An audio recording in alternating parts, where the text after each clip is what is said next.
All right, folks, today is Wednesday, October 21st, 2020. Coming up on Roland Martin Unfiltered, a juror, a grand juror in the Breonna Taylor case, said the grand jury didn't agree that her shooting was justified. Wait until we give you these details. Also, folks, we continue to push voter participation with the conversation with Joyce Elliott. She's a candidate for Congress from Arkansas.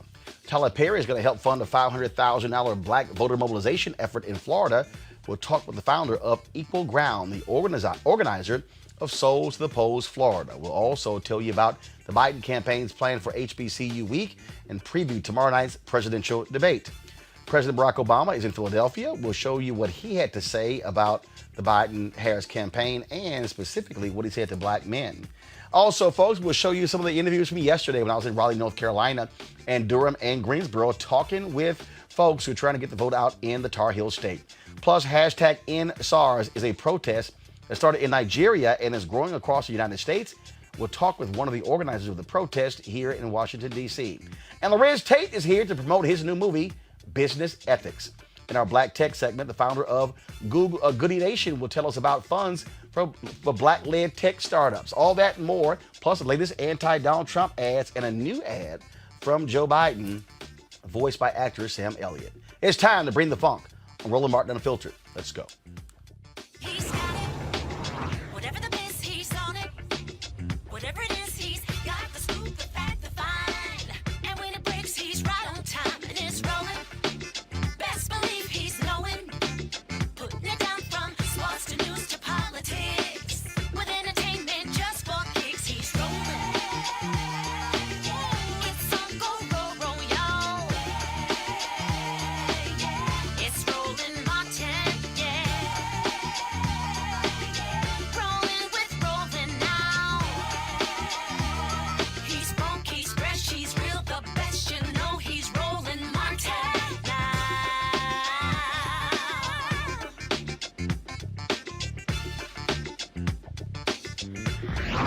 Martin.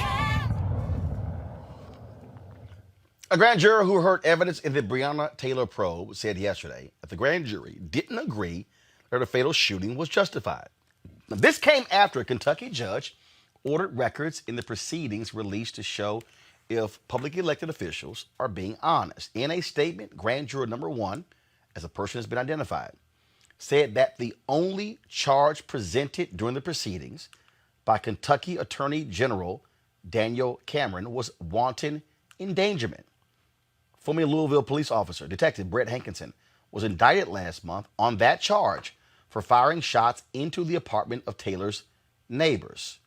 Now, again, Daniel Cameron came out and he said that any number of things and gave the impression that this is what the grand jury decided. But that is not what this grand juror is now revealing. Let's go to my panel. A. Scott Bolden, former chair, National Bar Association Political Action Committee. Robert Patillo, executive director of the Rainbow Push Coalition Peachtree Street Project. And Kelly Bethea, communication strategist. Scott, I will start with you. To hear this grand juror come out with this statement here, basically what it shows is Daniel Cameron is a damn liar, and he tried to pull the wool over the face of everyone and not wanting us to know what really happened in that grand jury proceeding. Well, yes and no. As soon as we found out it was not an investigative grand jury, then you knew whatever the prosecutor puts in before the grand jury, they're going to vote on. He didn't put in everything. He didn't put in all the witnesses. He put in what he thought he could prove. And so essentially, this investigation, this commission, the specialty, if you will, simply wasn't special at all. It was like any other prosecutor putting in a grand jury what they believe that they can prove. And so that's not justice for Breonna Taylor. That's not reality, if you will. He chose witnesses who said the police announced themselves. There are 10 others that said that they didn't. That's a huge fact and a huge difference. He didn't put those 10 witnesses in. And so this just simply confirms what we suspected or what we knew already. There needs to be a new prosecution or a new special prosecutor, and two, a new grand jury, because what they didn't present, including murder charges or even manslaughter charges, that needs to be presented and let the grand jury figure it out. Look, bottom line here, Robert. Again, Daniel Cameron tried to think all of us were boo boo the fool. He comes out with this news conference. He makes this announcement. All this grandstanding. When the reality is, he operated more as the defense attorney for these cops. Well, normally grand jury proceedings are secret. Normally they're not recorded. Normally this information never comes out. And so the question is, how many other times has this happened under his watch and under other prosecutors' watch? That's why we have a need for federal legislation and federal intervention in local prosecutions. This is why during the Obama administration there were so many consent decrees entered into between the federal government and local law enforcement. Because part of the issue that we run into is, simply put, that local biases and the predilections of the prosecutor determine what justice is in this country. There is no hard set fact pattern which can ensure that we will get justice if one of us is killed or murdered. And it's completely upon and incumbent upon either the local district attorney or the state's attorney, depending on your jurisdiction, or the attorney general in the state to bring justice. And in this case, because we do not have an operational civil rights division of the Justice Department, there is no hope for federal intervention either. What Mr. Cameron did was pick and choose the charges that he will present, and instead of allowing the a jury of our peers to decide whether or not these officers were guilty of murder, he made the unilateral decision that he wasn't even going to bring up the subject. So, of course, a special prosecutor should be appointed. Of course, the case should be reopened, and we should look at it again. And also, these indictments do not have to come from a grand jury. They can come from a preliminary hearing in front of a judge where the information was produced. The prosecution announces in open court what the charges are, what the evidence is, and a judge can decide in open court in front of the entire community whether or not charges will go forward. So there are various methods within the law by which we can address these issues, but I think what we all can realize from this is that a miscarriage of justice has happened and something has to be done to remedy it. This, though, is the problem that people have with district attorneys. And the issue here is not, oh, if we get a black DA, things will change. This is a black attorney general, but he's also a right-wing Republican. And so this is what people mean by having progressive district attorneys, progressive attorney generals, and the word progressive has never been used with Republicans. Well, the saying goes, all skin folk and kinfolk, and that rings true, especially in this case. I mean, we saw with our own eyes exactly what Daniel Cameron thinks of his job, thought of this case, and really thinks of Black people in general by being so callous and frankly reckless with his power as prosecutor to have a grand jury hearing. Like my colleague on this panel have said previously, a grand jury is supposed to be a positive tool for the prosecutor to basically lay out all the facts that they have and make their case without any interruption or opposition in the room. Daniel Cameron used that to his advantage, but not in the best way in the interest of the victim, who is Breonna Taylor in this case. I agree with Robert when he talked about the preliminary hearing method. I personally thought that would have been a better method in this case, considering how public it was, considering the outrage that the community and the country at large really had towards this case, and rightfully so.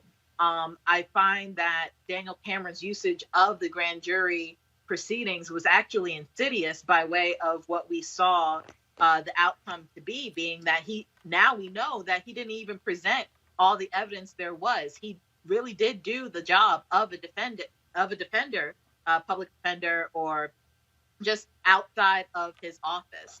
He was not working in the best interest of the victim, which to me says that he was not doing his job at all.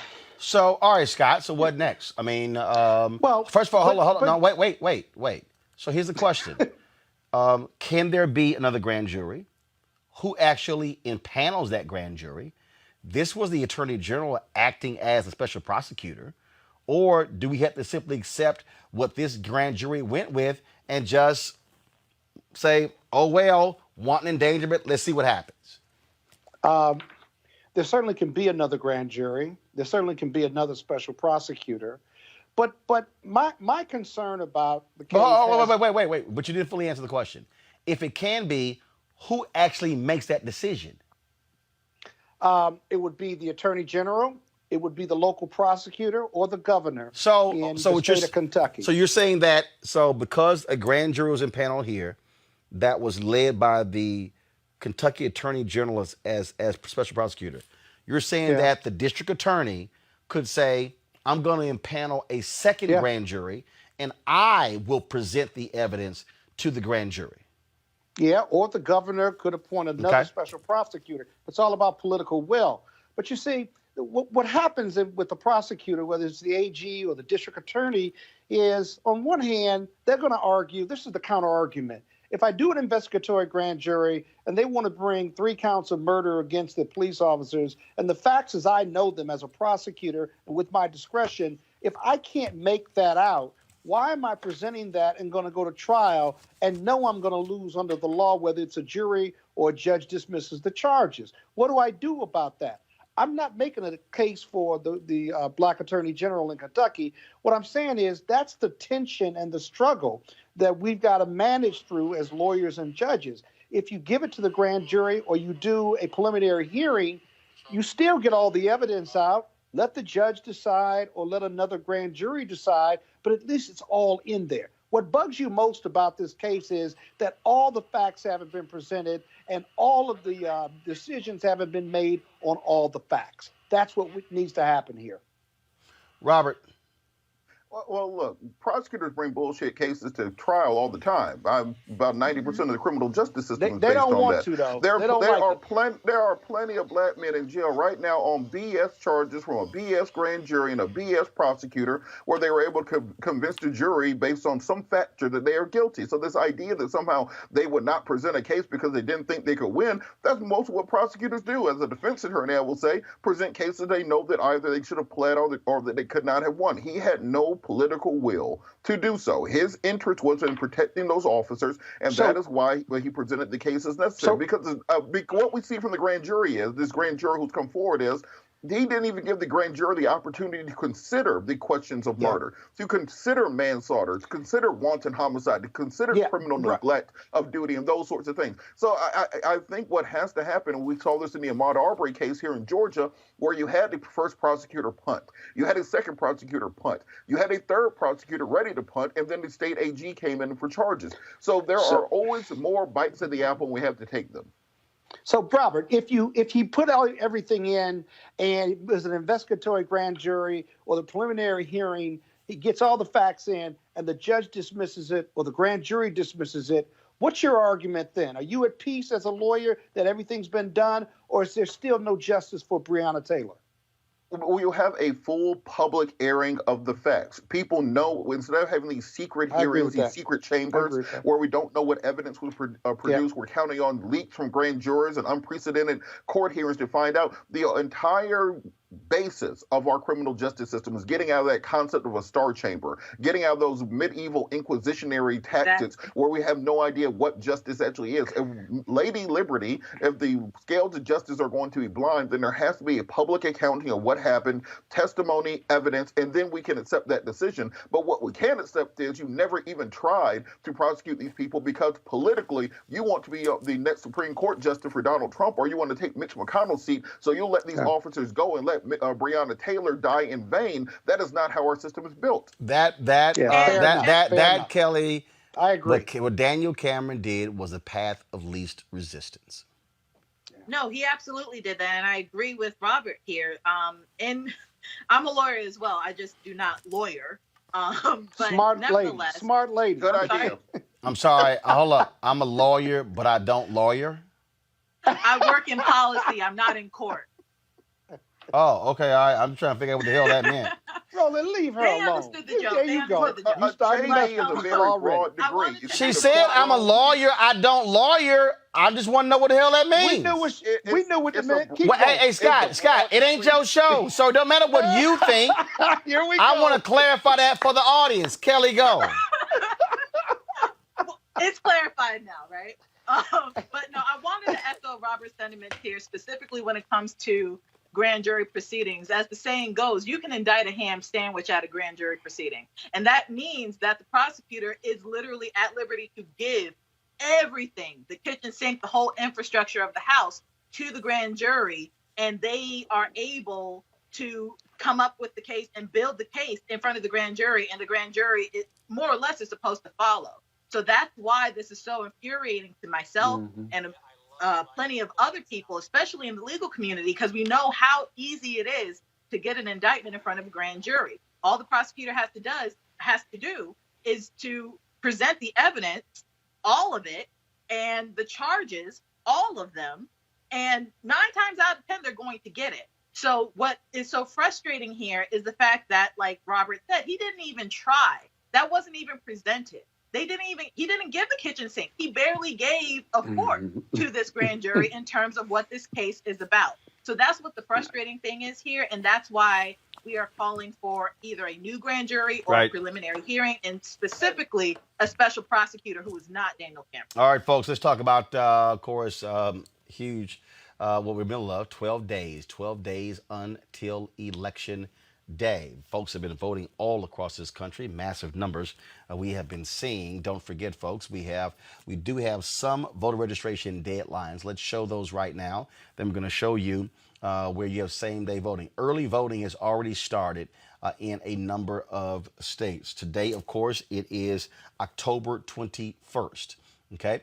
And then it began today in West Virginia. But you see all of the states there where early voting begins. New York is next the 24th, Maryland, Washington, D.C., and Oklahoma. Now, let's show the places where you can still register to vote while you are same-day voter registration. Now, folks, is this, I want to make sure we're off graphics, folks, is this the current same-day voter registration, or is this same-day voter registration on November 3rd? Okay, y'all need to remove this graphic then, because what I need to know, I need to show our people what is the, we need to show them the registration. So get another graphic made. We'll do it tomorrow. We need to show them early voting same-day registration. There are 2 different same-day voter registrations, folks. There's one voter registration where you can actually register during early voting. The second one is same-day registration on Election Day. They're not the same. So we want to be able to show you that as well. Now, these are the voter registration deadlines for those places where you don't have early voting, okay? Pull that up, please. The deadlines, again, I need us to do a new graphic and wipe out everything before today. So the deadlines for October 23rd in Utah is October 23rd. If you're in Iowa and Massachusetts, your deadline is October 24th. If you're in Colorado, Montana, and Washington State, your deadline is October 26th. And for Connecticut, your deadline is October 27th. So that's what we got going on right there. All right, folks, we're going to do this here. We're going to go to a break.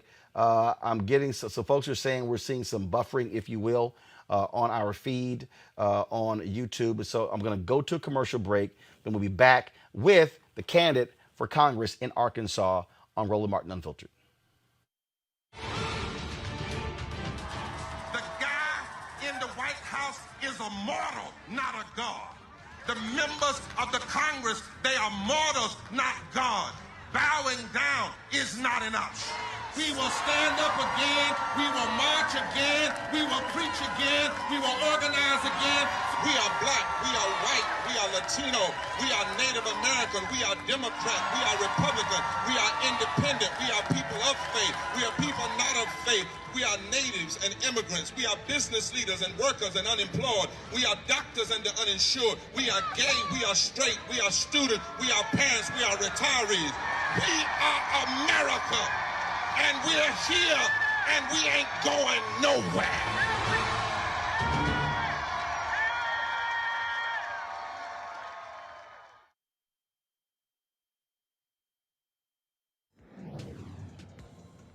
When you look at who's controlling the country and how the country is being controlled, it is because the powers that be and those that know how the system works are taking advantage of the system for their own interests. So part of it when it comes to this millennial generation is education. You got to understand why it's so important, understand what's really at stake. when the fact of the matter, Okay, since the end of the 1960s, we've had a war on the poor. Otto Schwammer, an MIT professor, says it's called attention violence. We stopped even calling the poor's name. We say cute phrases, and sometimes even those that call themselves liberal or progressive use those same cute phrases. We say, we're trying to work to help those who are trying to make their way into the middle class. But some people are not trying to make their way into the middle class. They are trying to save what Jesus rode into Jerusalem on, and it rhymes with class.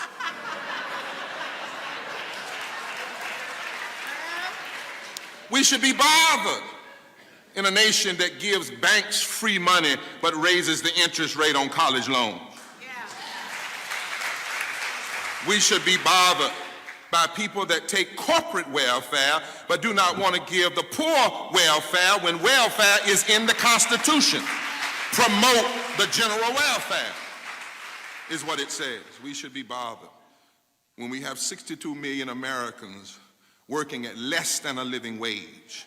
54% of African Americans make less than a living wage, and we are locking people up for fighting for 15 while corporate crooks are going free. We should be bothered. We should be bothered when we know that 24 states have denied Medicaid expansion simply because they don't like a black man in a White House. That's the only rationale.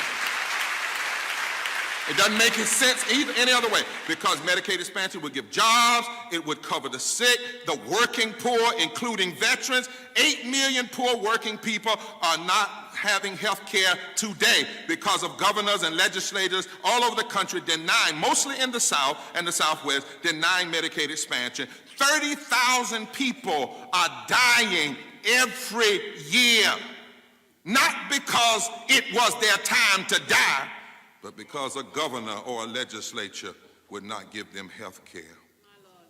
We ought to be bothered when bad police are trying to convict, assassinate unarmed black men and women, boys and girls on the spot, sometimes in less than 2 seconds.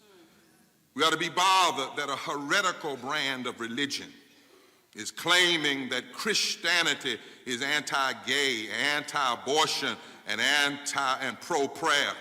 Well, down home, we used to say, yes, I know Jesus, yes, I know Jesus, and I know Jesus for myself. And I can't find anywhere where Jesus was an advocate of hate and meanness. Jesus, it's not just another opinion, it's a form of heresy. The Jesus I know made love and justice and the poor the center of God's attention. And we ought to be bothered when many pulpits are bought and turned into current day false prophets and protectors of systems of exploitation, where pulpits and churches have become the chaplain of the state rather than the critic of the state. We should be bothered. We should be bothered that candidates are running for president, and behind a lot of the insults and reality TV type debates, all of them are saying the same thing. Don't you all mess around and say it's just Trump. That's a trick. You're being Trump. All of them are saying the same thing. If you get beyond the insults, I said this morning, I think it's a shrewd game that they're playing. They create the insults because they know that the media and the American public will lean into that and turn off our interpretive analysis. Because all of them are saying, if you let me, listen to them real quick, I'll give you war, I'll take your health care, I'll refuse living wages, I'll resist immigrants, I'll outlaw your sexuality, I'll take your money and privatize my schools, I'll control women's health, I'll destroy the environment, I'll practice voodoo economics. All of them are saying it. Just because you smile, just because you smile and find cute poetic ways to say meanness doesn't mean you're not mean. Assassins smile. We ought to be bothered But Pastor, as I stand here in this pulpit today, the one day before the March 7th, the anniversary of Bloody Sunday, I couldn't come here and not say that what should bother us perhaps most in a voting democracy, that we are seeing right now the worst attacks on voter rights and worst voter suppression than we have seen since the 1800s. All right, folks, welcome back to Roland Martin Unfiltered. We had a technical issue with our YouTube stream. We are back, though, full steam ahead. All right, folks, the race between incumbent Congressman French Hill and Arkansas State Senator Joyce Elliott is certainly getting tighter. The most recent poll from Talk Business and Politics and Hendrix College shows Hill with 46% support to Elliott's 45.5% among 644 likely voters. Joining us right now is Arkansas State Senator Joyce Elliott. Senator Elliott, glad to have you in Roland Martin Unfiltered. All right, thank you so much for having me. Seems your opponent has decided to use the issue of race by saying don't elect you because if you get elected, the first thing you're going to do is join the Black Caucus. I know. It's as if maybe he hadn't. Well, I think maybe he's noticed I'm Black, obviously, but I think his calculation is that not enough people are factoring that into their decision because we were getting so much support. So let's just remind people who this woman is. You know, she will be a part of the Black Caucus. And luckily, Roland, I'm certainly not naive enough to say that's not going to work with some people, but it has received a lot of criticism and a lot of pushback. And that is encouraging to us. And, he went on so far as to say that I'm as dangerous as they come because I'm some kind of radical person, according to French Hill. So, and this is a man who he's gotten away all this time with being this nice, smiley candidate that nobody knew, I guess, what was lurking under that nice smile until he's in a race like this, because we'd not seen that publicly before. But now here it is. First of all, describe for our viewers this district. What is the black makeup, white makeup, Democrat, Republican? Does it lean Republican? Is it a hardcore red district? Tell us about it. My district is, I'm in Little Rock, Arkansas, and so it includes the capital city and 6 surrounding counties. And the district is about 22% African American, and that's the largest population probably of African Americans in the state in this district. Because if people need to think about Arkansas, it's only about 16.7% African American. People tend to think there's more, but there's not. But the good thing about the district is we overperform, in that population area. And like in a lot of places, it is we have women who are coming, onto our side of the ledger. Because it is, we're very much like some of those districts that were flipped in 2018. And a part of my bio has been really, really important in my being as successful as I am. Because I grew up in rural Arkansas. I live in Little Rock now, but I grew up in a little town of Willisville of 152 people. So I understand what that life is like there. I understand what it's like in the city. And I was a teacher for 30 years. And people tend to know me throughout the state just because, I'm a state senator and I have been in the legislature for since 2001. And so I have a profile in the state, and that's been helpful to me in this campaign because I've been a part of so much of, I was just listening before, I've been a part of doing the work to bring people together. Arkansas was the first of the southern states, and Arkansas expanded Medicaid, right away, pretty much. And it's been very successful to us. And that's important in this district because of the 330,000 people who received Medicaid. I mean, that a huge portion of that was right here in our district. And so now people have health care and they want to keep it. And I've been able to be a part of helping to create a first-class pre-K system in our district. And of course, rather than raising taxes on people who are struggling, I was a part of lowering taxes on people who are struggling. So it is really important that people know this about me. And when they hear these things, they have a reason to question it. I was a part of integrating the school when I was 15 years old, and it was not pleasant. But one thing I did learn out of that, Roland, it was tough, and I had a target on my back for so many reasons that I can't go into right now. But what I did learn out of that is that I wanted to be and needed to be a teacher, to be the kind of teacher I never had, after I started going to a desegregated school. And it was just my family and 5 others. And at the end of that year, we were expected to go back to our school, and that's when I decided to take a stand that this has to be done, and I will do this. And my family is the only family who stayed. So, my roots are deep here in Arkansas, and French Hill can call me all the names he wants to. But the fact is, a lot of people know me and know what my contributions have been. What are in terms of the issues? What are you hearing from voters in this district? What they want to see out of their member of Congress who goes to D.C. And I suspect this won't be surprising to people because healthcare still is a huge issue for people in our district. And they are really frightened because they have got, as I mentioned earlier, they've gotten used to having the ACA. And French Hill has voted more than a dozen times. He's in that group of voting more than a dozen times, to get rid of it and not to protect pre-existing conditions. And that is the biggest issue, even before the pandemic was here. But of course, that's been magnified with the pandemic. And out of the pandemic, that's illuminated other issues, such as how do we ever get back from this economically, because we have so many people who've lost their jobs, so many small businesses that have been closed.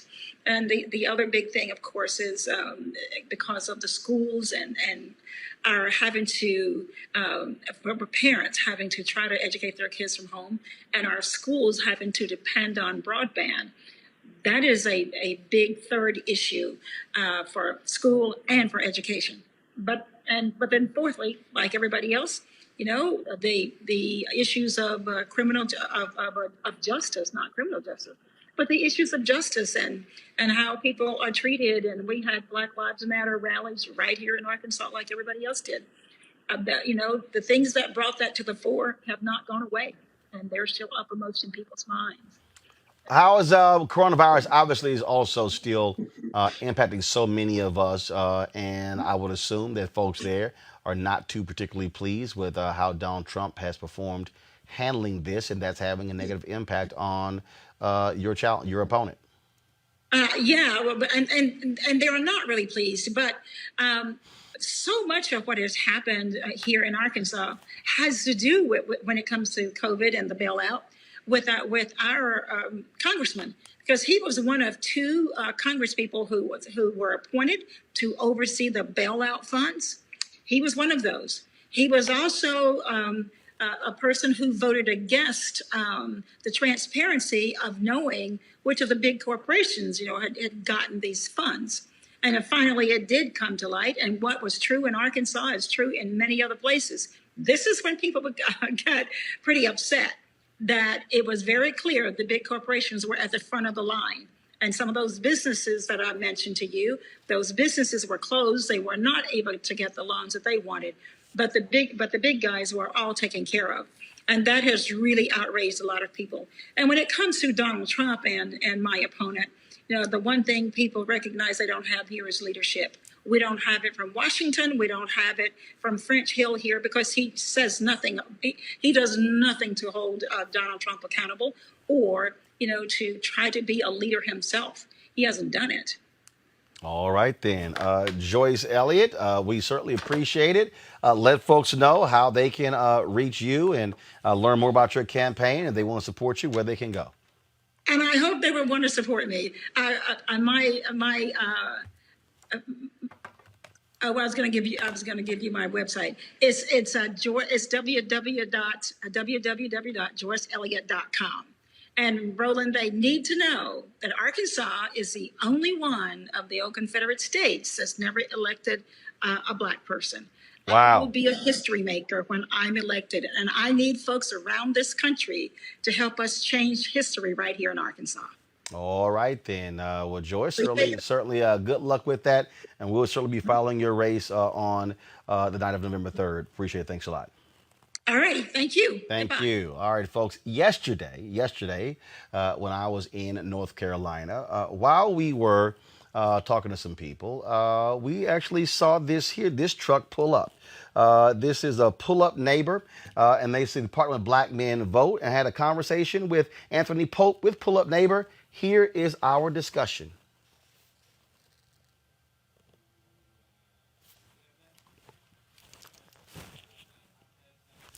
All right, what's your name? Anthony Holt. Anthony, and you're with blackmenvote.org? Black Men Vote, Pull Up Neighbor. We formed Pull Up Neighbor during COVID. We partnered with Black Men Vote to travel across the country, encourage our people to vote, black men to vote, but also everyone, to just push people to the polls. Okay, all right, let's take a look at the red.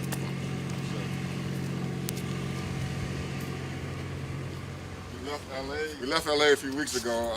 Our first stop was Minneapolis. Went to Kenosha, Milwaukee, Cleveland, Chicago, Detroit, Philly. We were in New York with the Yankees and CC Sabathia. Made our way into North Carolina. First, I can show you the trailer. What we do is we have resources. So we provide food, PPEs, different things the communities need, and really just try to bring them out and encourage them. So you can look in, we have shelf stock. And so you said you guys partnered with Black Men Vote? Yes, we partnered with Black Men Vote to really push that message, and especially here in North Carolina. That's the focus right now in North Carolina with Black Men Vote, is to really put boots on the ground and just to get our people to the polls, you know, and get early. Early voting is the key, what we're pushing for right now. And so how y'all reaching brothers? Man, we do our setup. I mean, we're doing stuff online, but we're on the ground team. So we're going to different communities. We have food trucks out. We make it what we call a social distance block party. Got it. So we try to get everybody, we have the music playing, create that energy, and then when that, we feed you the information, and help giving people information to know what they need to do.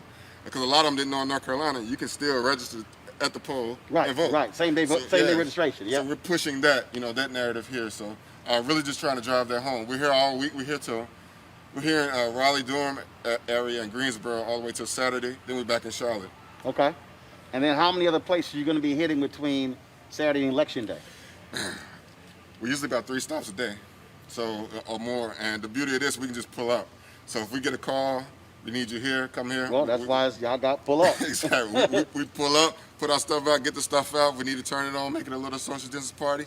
We got hand washing stations, so we can wash hands. We can do everything to get people excited and energized. Okay. All right. Sounds good. Appreciate All it. right, I appreciate it. Thanks so My much, man, bro. my man. All right. All right. I got to get one of those masks. We got you. Oh, yeah. All right. I got to That's definitely for do that. Curtis, too. Curtis, how you doing? The GoPro. You all good?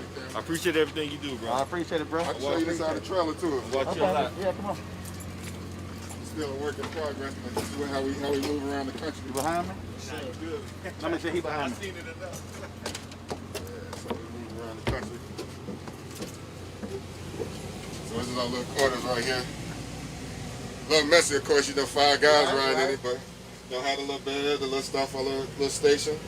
When we sit back, park, this goes back 6 feet, so if we were to park right here, we can move this back, and it's really how we get around, how we've been getting around. Oh, so you park this and expand? Yeah. 6 feet back. This can be a bed, actually.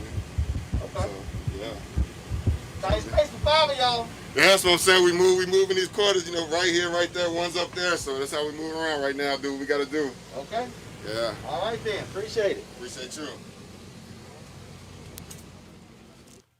All right, folks. A little bit later in the show, we're going to hear from some students there at North Carolina A&T. That was actually at North Carolina A&T, one of the places where we stopped yesterday. Now in Florida, Tyler Perry is going to help fund a $500,000 Black voter mobilization effort in the Sunshine State. He has partnered with the nonpartisan group Equal Ground Education Fund to increase Black voter engagement throughout the state of Florida. The effort is an attempt to bring the souls to the polls model to the age of social distancing. Joining us now is Jasmine Burney Clark. She's the founder of Equal Ground. Jasmine, first of all, how's this going to work? So how are you going to engage them? How are you going to turn them out? Exactly how is it going to work? Yeah, great question, Roland. So we are planning to have folks pull up at different sites across the state of Florida and do what we like to call a park and praise. We attempted this model back in August during our primary election, where folks will pull into an open parking lot, a church parking lot, an open field, or a park. There will be either drop boxes at the entry or the exit. Some of our locations are actually at supervisors of elections offices. Some of our locations are located at the Amway Center, where the local NBA players have opened up their doors to us, and there are open fields and open parking lots near their facilities. They'll pull in, they will park, they will hear messages from their local elected officials, from celebrities. They'll hear entertainment from celebrities from a stage that they don't have to worry about getting out of their vehicles. They don't have to worry about, putting on masks or, using hand sanitizer, any of those things, because they're staying in their vehicles. This is the case in most of our locations. However, some locations, they are planning to get out of their vehicles, and we do have large systems that can take temperatures of at least 10 folks at a time coming into a facility.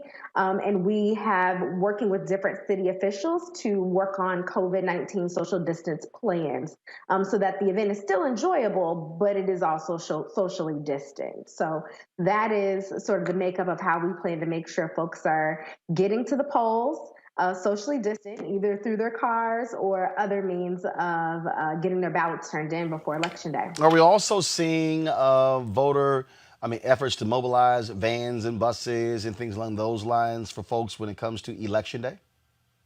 Yep, that is correct. Folks are definitely getting on buses and taking folks to the polls. You're using, and other groups are using chartered buses, but not at the maximum capacity, certainly at the much less capacity than we would normally use on Election Day. So transporting anyone who doesn't have transportation. So think of your mortician associations. They're even jumping in on some of the action and transporting folks in some of their vehicles to make sure people can get to the polls. All right, then. Well, look, sounds great. Where can people get more information about what y'all are doing? Certainly. Folks can visit soulstothepollsfl.com. And we are updating the site every day. There are 24 events across the state of Florida in 24 counties. So soulstothepollsfl.com. Okay. Jasmine, we surely appreciate it. Thanks a lot. Thank you. All right, folks. There are a lot of people out here who are doing the work when it comes to protecting our right to vote. Reggie Weaver, he is Special Projects Coordinator with the North Carolina Black Alliance. Yesterday, I had a chance to talk with him when I was at North Carolina A&T, and he talked about how they are focused to ensure that black voters and others are not going to be intimidated at the polls. Listen. Things been going so far. Early voting started Thursday. What have y'all been seeing and experiencing? Okay, so early voting started Thursday. We've got about 7 million registered voters across the state of North Carolina. Thus far, we've had about 1.5 million people vote through early voting. Closer to 2 million when we include absentee ballots.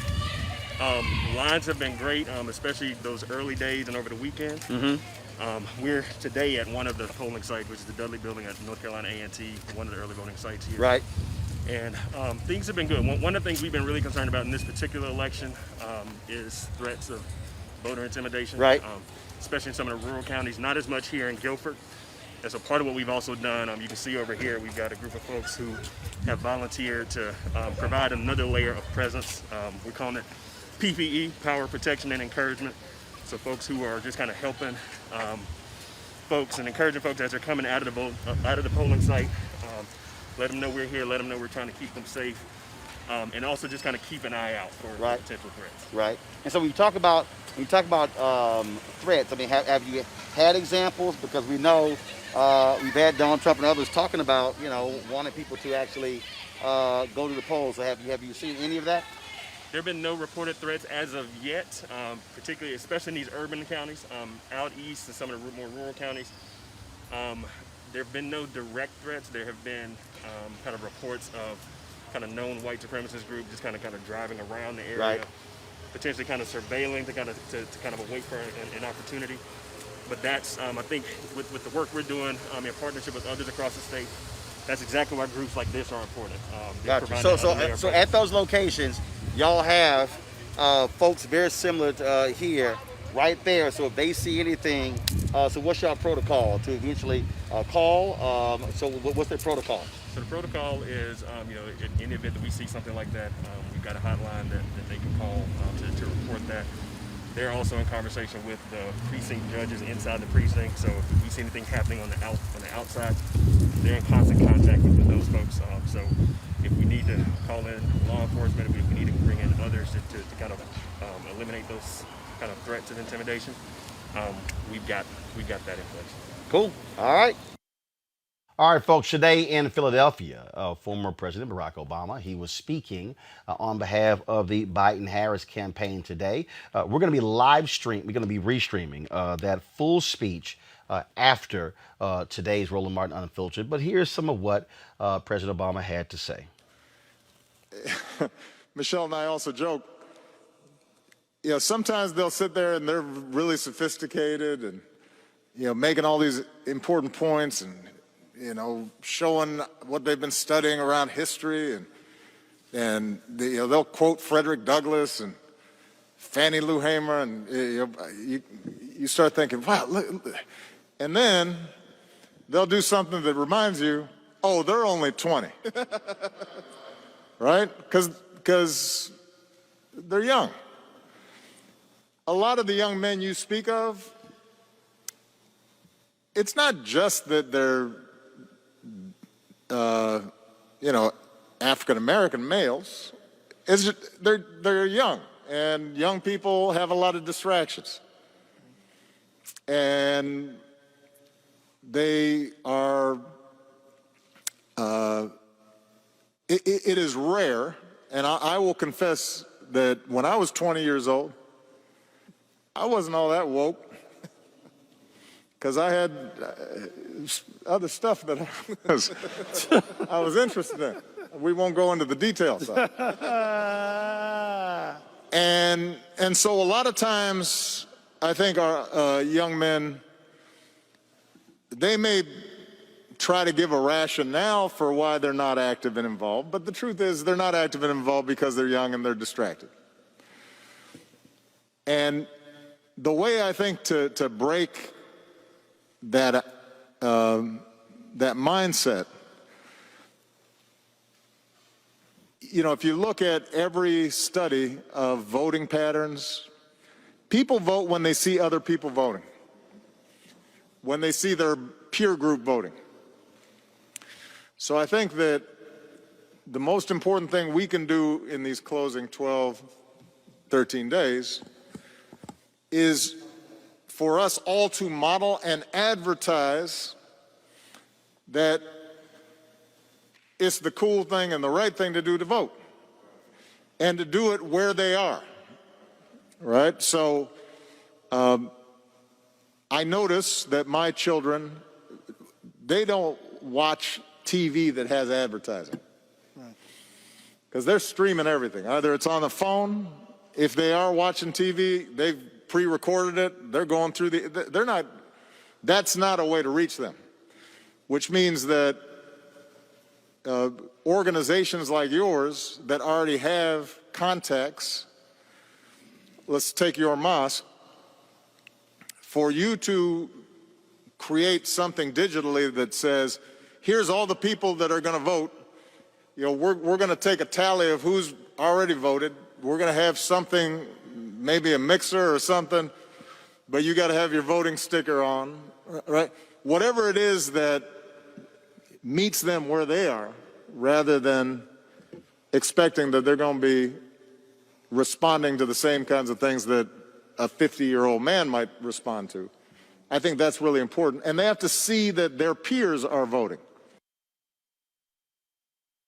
The Joe Biden campaign dropped a new campaign commercial featuring actress Sam Elliott as they make the case in these closing 2 weeks. Check this out. There is only one America. No Democratic rivers. no Republican mountains, just this great land and all that's possible on it with a fresh start. Cures we can find, futures we can shape, work to reward, dignity to protect. There is so much we can do if we choose to take on problems and not each other, and choose a president who brings out our best. Joe Biden doesn't need everyone in this country to always agree. Just to agree we all love this country and go from there. I'm Joe Biden, and I approve this message. As I said, folks, the interviews that I did, I already showed you, took place yesterday at North Carolina A&T. Well, today, the Biden campaign hosted a rally, the Vote Pep rally, at North Carolina A&T during the start of HBCU homecoming week. Now, there's an ad that they put together, an excerpt to show how HBCUs are an important part of the Biden-Harris effort to get the vote out. Check it out. HBCUs are guardians of the culture. The stomping ground for the African-American intellectual. A place where you go to cut your teeth. They serve as bridges between our storied past and our present progress. Founded out of necessity, sustained through service and sacrifice. Historically, Black colleges and universities have always been the heartbeat of this country's fight for justice. Whether it was sit-ins in Greensboro, bus boycotts in Tallahassee, or protests in Orangeburg, HBCUs are and always have been the soul of the nation. Historically Black colleges and universities built America's Black middle class, and Joe Biden knows that's the backbone of our country. He has the boldest presidential plan for HBCUs in our history, investing $70 billion in HBCUs and minority-serving institutions, lowering costs for students, and building world-class facilities worthy of our world-class talent. Joe Biden is not only investing in us, but investing in a better America. When HBCUs rise, we all rise. We are HBCU students for Biden. Joining us now is Kamau Marshall, Director of Strategic Communications for the Biden-Harris campaign. That ad there, obviously targeting HBCUs. Donald Trump has spent an inordinate amount of time saying he's been the greatest thing since sliced bread for Black people, saying that he's made permanent funding for HBCUs. We all know that's an absolute lie. But tomorrow's a debate. Are we going to see Joe Biden specifically speaking directly, letting folks know about his commitment to HBCUs? So I think in tomorrow's debate, one, you're going to see a person that is presidential versus a person that's holding the title. As far as him speaking directly to HBCUs, we'll see how the debate goes. We see who we're debating against. Donald Trump, who does not like to debate. You saw the last debate. I think that was quite laughable and not serious, especially being that we're in a global pandemic and we're in a recession right now. So I think you should be able to look forward to hearing Joe Biden talk about a wide range of issues now that we have the mic that will cut off in 2 minutes so folks can actually talk and actually have a real debate.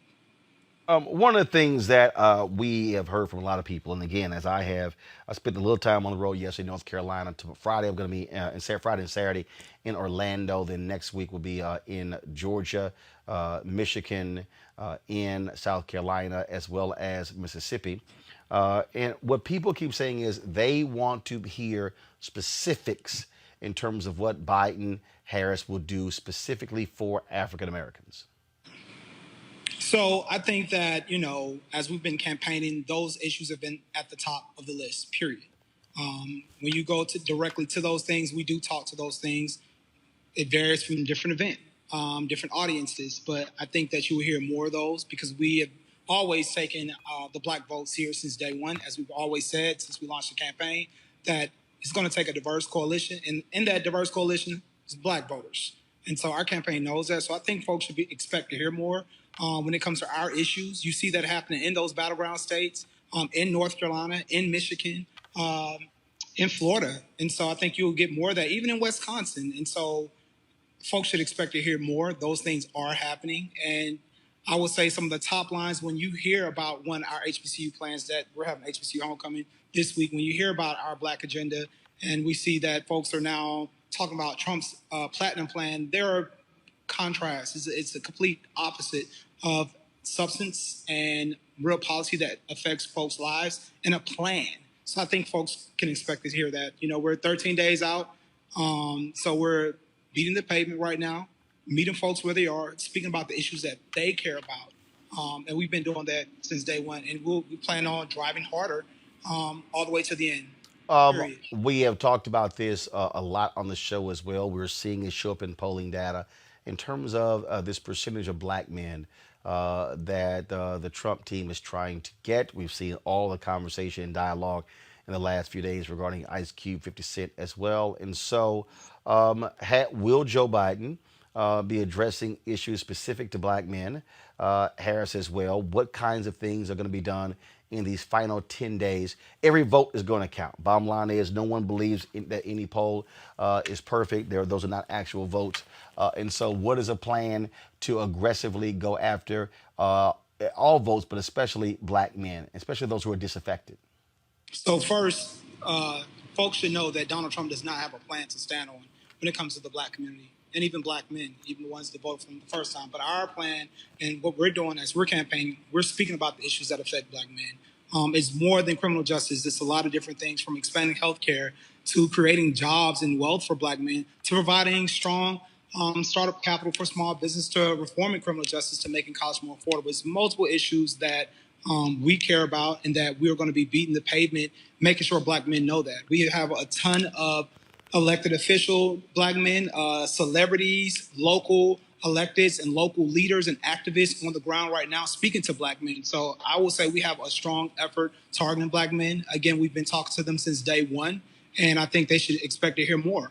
We're very transparent. I think that when it comes to Ice Cube, I'm glad that, he is exploring both. Again, our thinking here and our theory is like, hey, Donald Trump doesn't have a record to stand on, and Joe Biden does. It's one person that actually has a record that they can look back and has been successful.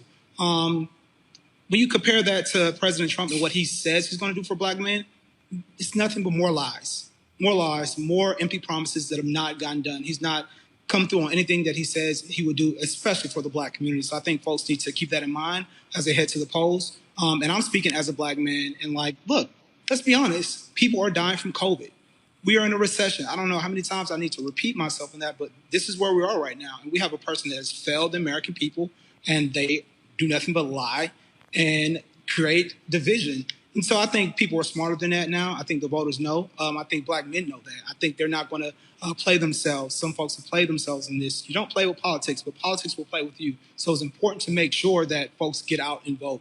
It's very serious, folks. I asked Simone Sanders this yesterday, and it is still befuddling to me. One of the criticisms of Joe Biden is the 1994 crime bill. Reality is, he was the author of that. Folks have criticized Senator Kamala Harris for being DA and for California Attorney General. I still don't understand why Biden and Harris don't speak more forcefully in letting Donald Trump and Mike Pence know you can't take all the credit for the First Step Act that has reduced prison population by 17% when it was Democrats who passed it in the House. It was Democrats who improved it, and it was Democrats who wanted to do one under Obama, but the Republicans blocked it. Are we going to see them lean in more on that and not allowing Donald Trump to have all the runway to himself as if he is the absolute savior of criminal justice reform? I think folks will see that. I think that, one, let's not forget at the town hall last week that Vice President Biden spoke about the crime bill. He apologized about it. But however, folks must know the context of time and the context of history and what's in that bill. And the Republicans have done nothing but gut all the good stuff that was in there at that time out. But I think you will hear them speaking about those issues. They have since day one. It won't stop now. It's going to keep going.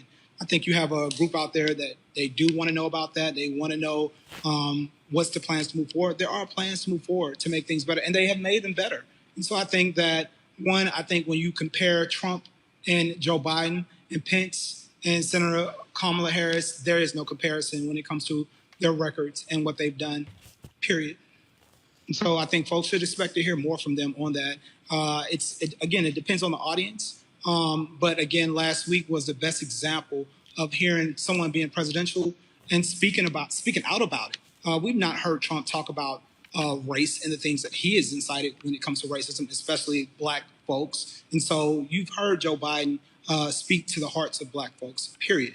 You know, Delaware, as he likes to say, is one of the eighth or ninth, depending on what you're reading, has an eighth or ninth largest population of black folks. I say that to say Vice President Joe Biden knows black folks better than what they think.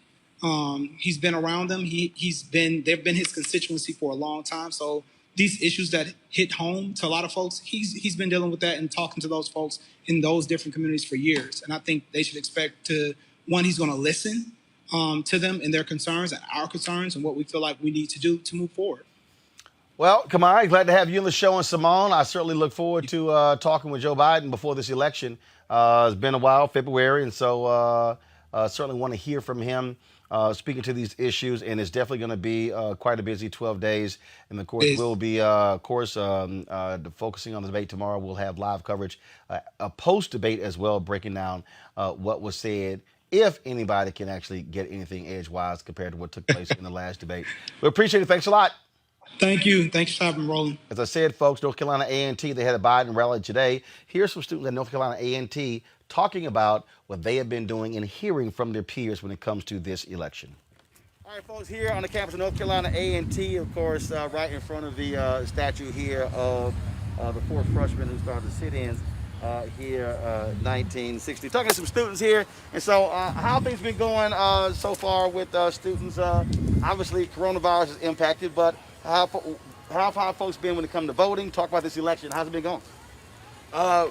I think this whole year, obviously it's been affected by COVID, but people have still been active, finding ways to do their part when it comes to voting, whether that be online programs or coming to show up to vote, just doing their part in order to make sure our campus is heard.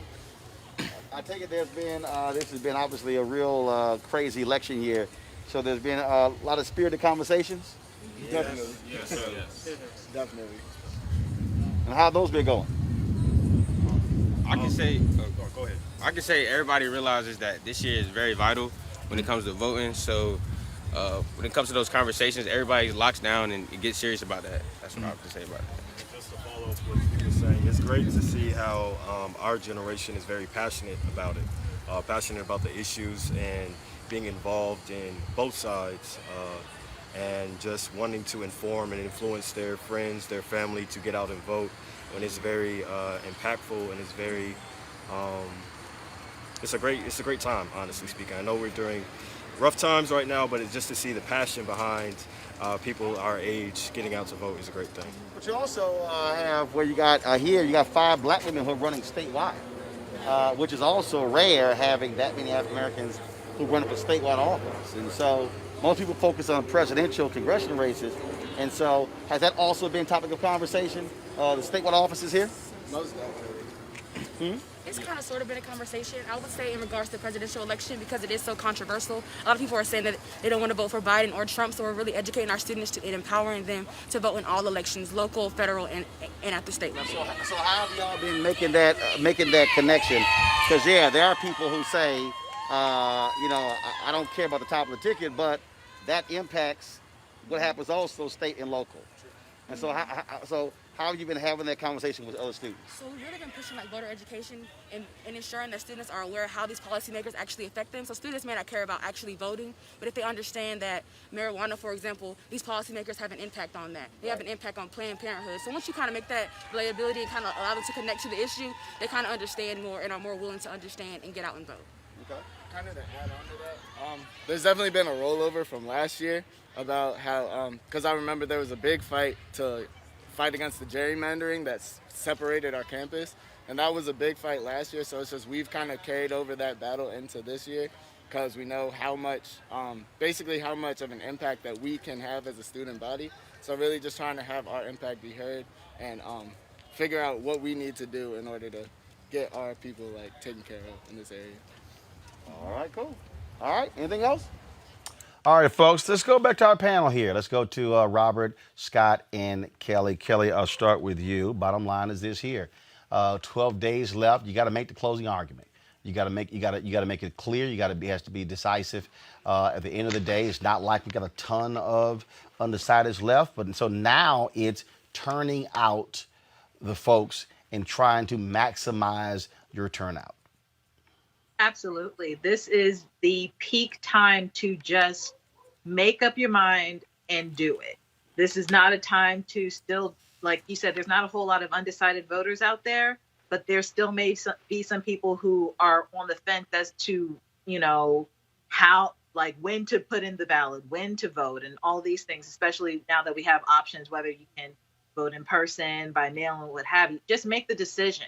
And for the people who are on the Biden campaign and who are really pushing for this progressive agenda that we need right now, this is now the time to just hunker down and just whatever your priorities are, just get them done. Make sure that people are going out to vote. Make sure that all of the ballot is filled out because local elections matter. Make sure that your messaging matches that. Make sure that everybody is on one accord. And making sure that people are not discouraged to go out and vote. Like I just saw a story out on the news today about how there are already letters being sent out via email and even traditional mail threatening people to vote for Trump, saying that if you don't vote for Trump, we'll do X, Y, and Z with your information, like in the like. We need people on the other side of that saying, hey, no, that's not true. Not only is it not true, that reinforce the privacy of voting and how important your vote is and how treasured privacy is in this election process. This is not a time to waver. This is not a time to rely on polls. This is not a time to do anything other than making sure that people go out to vote and making sure that Biden is elected. It is, Robert, when we look at the map, when we look at what's going on, Texas, virtual tie. We look at Georgia, the Trump campaign, the Republicans are having to spend a lot of time and money in Georgia because of Biden Harris doing so well. And we have to also make it clear that it was the efforts of Stacey Abrams and her organization to register people when Democrats were blowing it off. I keep telling people, I had a conversation with then Congressman Chris Van Hollen, now Senator from Maryland, when I said, look, man, Georgia could actually be a purple state. Y'all could actually, if you went out and used the money and registered those 2.1 million eligible but unregistered Latinos in Texas, you have a shot. He sort of blew it off. Well, we're seeing, and that was in 2012, we're seeing what happens when you actually compete in the South. Mike Espy barely has gotten virtually no support from a Democratic Senate congressional campaign. He's down one. I mean, look, you can't, the most guaranteed way to lose is not to campaign. You're absolutely right. And look, Georgia's been a purple state mathematically since 2004 when I was working on John Edwards' campaign for president. So let's understand, we are a state that's 35% African-American, 11% Latino, 5% Asian, 52% women. Atlanta is one of the largest LGBTQIAPK plus headquarters or meccas in the country. We have been a purple state. The issue has always been the Democratic Party not wanting to spend the money in the South and going towards set-tier targets. Georgia and other states have been swing states. Look at the demographics across the South. There's Jamie Harrison is not a surprise. Raphael Warnock is not a surprise. Mike Espy is not a surprise. It's just simply people putting that groundwork in. People like Helen Butler at the People's Agenda, people like Janice Mathis, who's her birthday, happy birthday, Janice Mathis, when she was at Rainbow Push, have been pushing this agenda in the South for decades now. And finally, the rest of the country is catching up. I think one of the issues the Democrats have in getting over that hump, however, is echoed in what President Obama said in his speech when talking to young black men about voting. They have absolutely no damn idea how to talk to black men about voting. They, for some reason, think it's a cultural issue. It's not a cool issue. The Democratic Party has no issue saying that black women are the backbone of the Democratic Party. Fine. But they do have an issue articulating policy positions that will particularly affect young African-American men, and then they're somehow surprised when they don't turn out. Who's getting rid of child support? Or who's going to fix the family court system? Who's going to get rid of all these student loans that we got? Who's going to create programs where we can be entrepreneurs and run businesses in our countries, have custody of our children, be the heads of households? That's what attracts people to vote, and young African American men to vote. There's no alchemy here. There's no magic potion. But when you simply say there's something wrong with them for not voting, when you put forward no policy agenda that will support that, who's going to legalize marijuana on day one and retroactively apply it to expunge criminal records and make sure that African Americans can participate in the new cannabis and hemp industries? Those are the things that get people to the polls. So when you are milquetoast on those, when you do not have clear policies that will motivate those people, don't claim that there's something wrong with them for not voting when you did not give them something to vote for. And I think we have 2 weeks to get messaging out there and put money on the ground, get Biden and Harris and whoever else on this show and every Black Talk radio show around the country, and then say that you put all the effort forward. But if you're not putting the effort in, just like we saw in the South for the last 2 decades, then you're going to get those results out of us being a red state when we've really been a purple state for 20 years. All right, Scott, we've heard all of your damn sighing as Robert was talking, so why don't you go ahead and speak? Well, for reaching the black men, and I'm sorry you heard my sign, I hope... No, everybody heard your sign. Well, I hope it's not about marijuana and child support in the courts. I'm a black man, and those issues don't get me to vote. So I think it's a little insulting to black men. I think I thought what he was going to be talking about is what President Barack Obama said, was that with young people, including young black men, we have to do our messaging, but we have to take the messaging to them, if you will, because they're distracted, especially if they're young.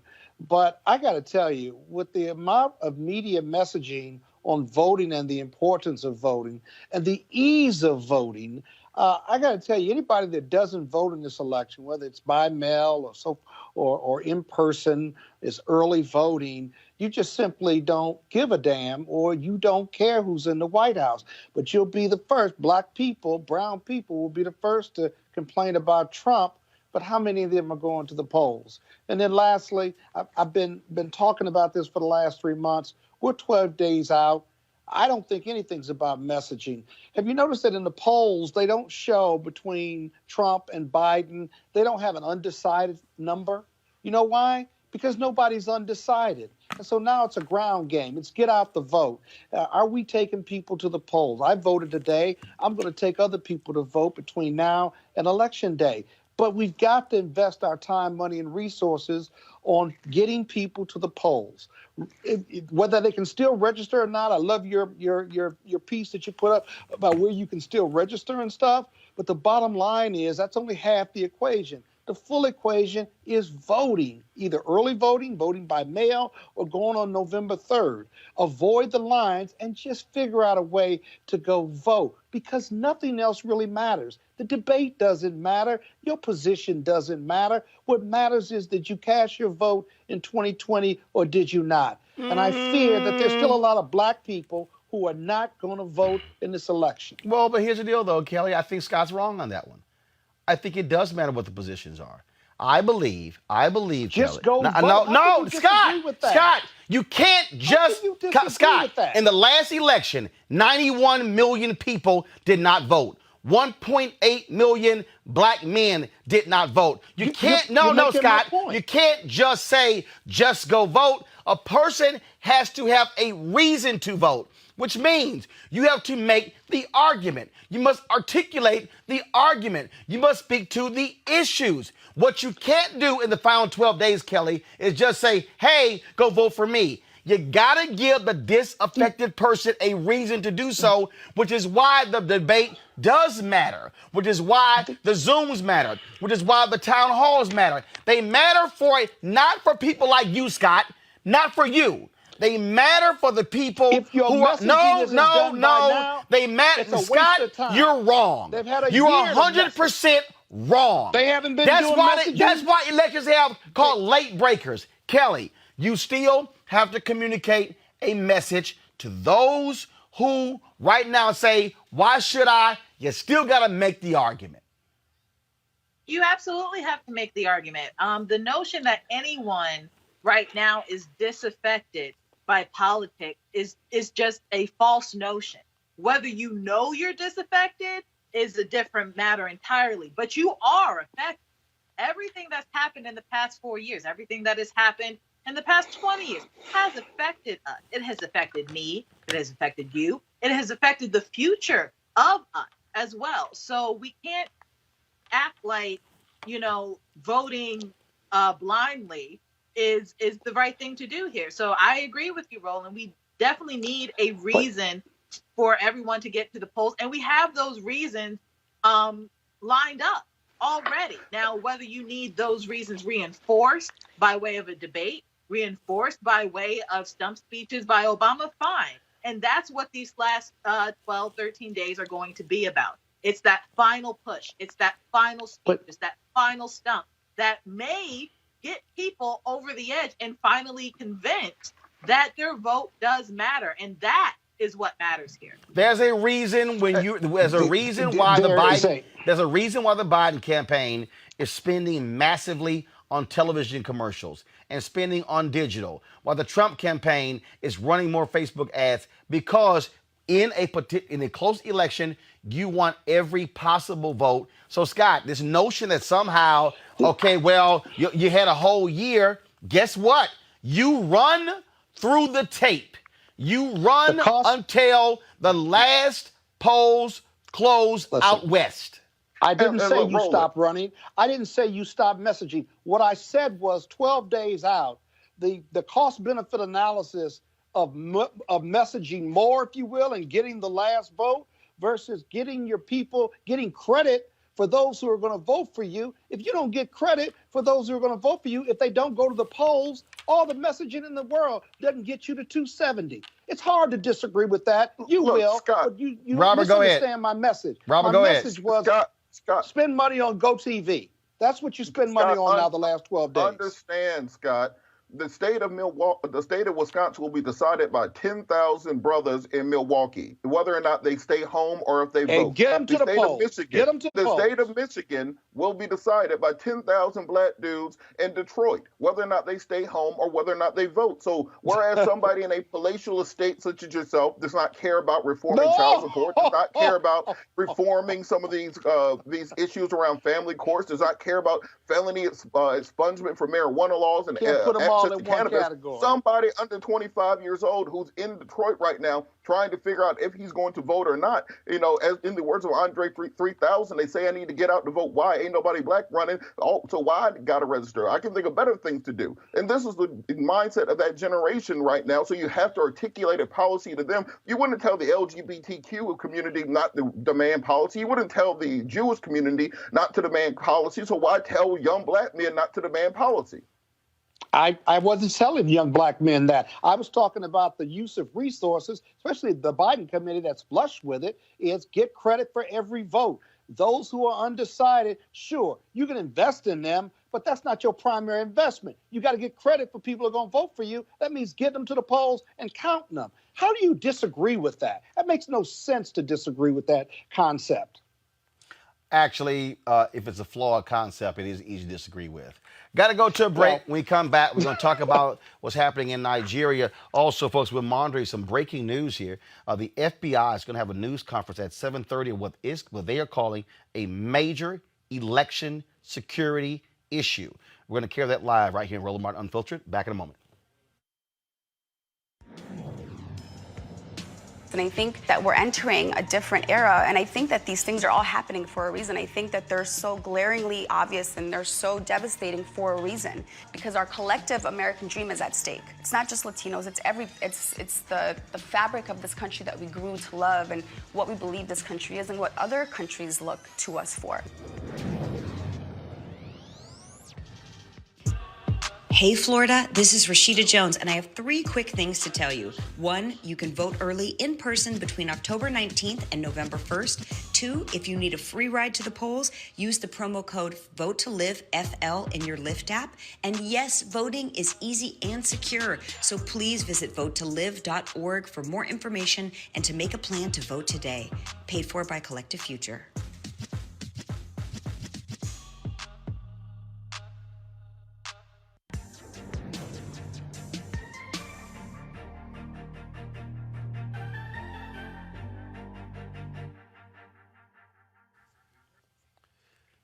For more than 2 weeks, tens of thousands of Nigerians have been taking to the streets to protest against police brutality. Young people have been mobilizing through social media and staging demonstrations, calling for the abolition of the Federal Special Anti-Robbery Squad. The hashtag #EndSARS has been trending not just in Nigeria, but around the world. Yesterday, during a peaceful protest at the Lekki toll gate in Lagos, police opened fire violently on protesters. A number of people have been reportedly shot dead or wounded. An indefinite 24-hour curfew has been imposed on Lagos and other regions. Across the African diaspora, people have joined in protesting against what's happening in Nigeria.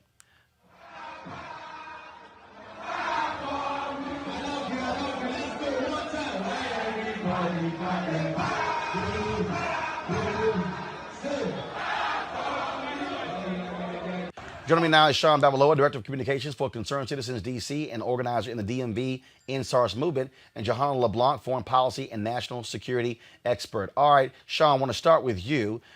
This has been picking up steam, getting lots of support. Is it having any impact on the government in Nigeria? I definitely want to say yeah, and I say that to say that because when you have somebody like the governor of Lagos coming out and blatantly lying to folks and saying that there were only injuries and we saw deaths coming on live, you could tell that there's already pressure to push out a narrative because everybody knows what happened, right? We saw the Instagram live yesterday with DJ Switch in Nigeria and how incredibly widespread that was and what happened with that. So definitely, I want to say that it's definitely helping so far. Johanna LeBlanc, how are other African nations responding? Are they standing with the protesters on this very issue? Audio, your mic's not on. First and foremost. There we go. Go ahead. First and foremost, my thoughts and prayers are with those who've been impacted by the violence in Lagos and all throughout on the Federal Republic of Nigeria. It is definitely disheartening. But as it relates to what you just said, Roland, I would like to take this matter and look at it purely from a foreign policy angle. And you're right. Some of the leaders in African nations have put out tweets to condone some of these atrocities and some of these allegations of extrajudicial killings of citizens in Lagos and other parts of Nigeria. But I think that the government of Nigeria should be gravely concerned about some of these allegations for several reasons. One, the United States government can move forward with sanctions under the Global Magnitsky Act, right? And then two, we have to look at the implication this could have when it comes to U.S. foreign assistance to Nigeria. And in particular, we have to look at in 2019, the U.S. State Department issued a report which highlighted significant human rights abuses by the Nigerian military. And then another report came out this year, the 2020 Trafficking in Persons report, which again highlighted significant human rights abuses by the military, again, in particular, the use of children in Nigeria's military. So the conversation and the evidence is there in terms of the extrajudicial killings, the kidnappings, and the torture by the Nigerian police force, as well as its military and other security personnel.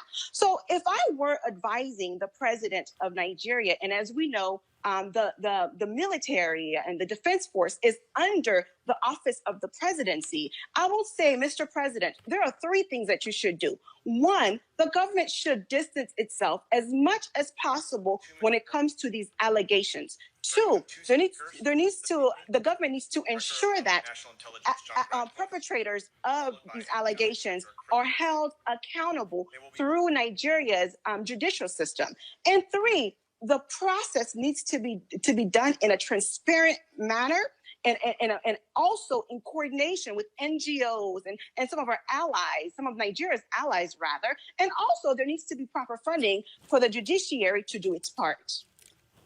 Let me quickly go to Sean. Sean, I want to get your comment in terms of, do you expect the United States to say or do anything? The reality is Donald Trump likes strong men. He definitely has not said anything about police brutality in this country. Say that one more time. Am I expecting Donald Trump to say something? Is that what you said? Right. For the United States to say anything about what's happening in Nigeria.